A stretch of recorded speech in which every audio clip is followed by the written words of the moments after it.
It is an invertebrate animals belong to the large group of colorful and fascinating animals called Nidaria. Again, it is an invertebrate animal belong to the large group of colorful and fascinating animal called Nidaria.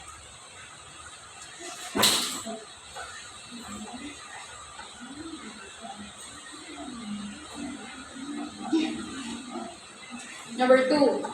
Named after and resemble flowers, but they're actually invertebrates related to corals and jellies. Again, named after resemble flower, but they're actually invertebrates related to corals and jellies.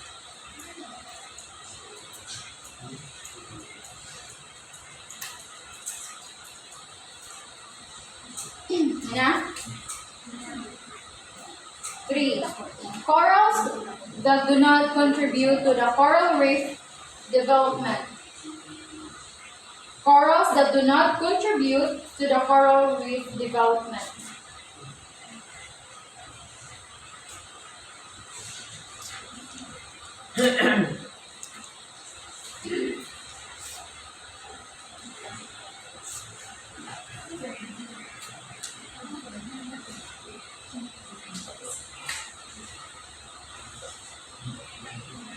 Na?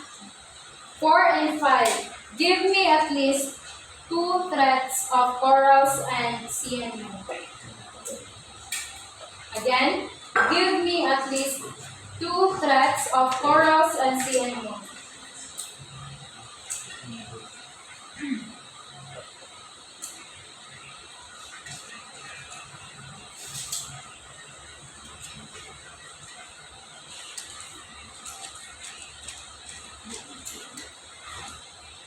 Six, 7, 8, 9. Give me the 4 laws protecting species or coral reefs and sea anemone.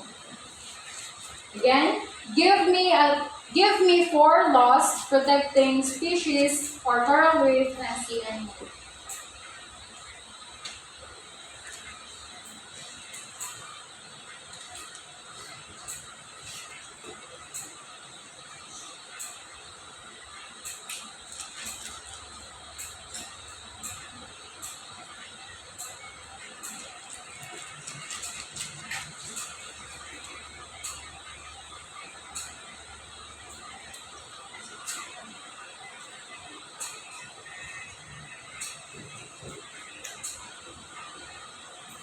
Ano mo?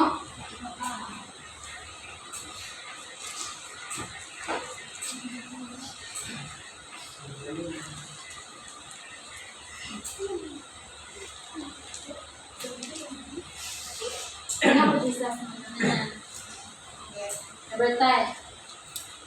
What do you call to the reef-building corals have a symbiotic relationship with photosynthetic algae which live in their tissues?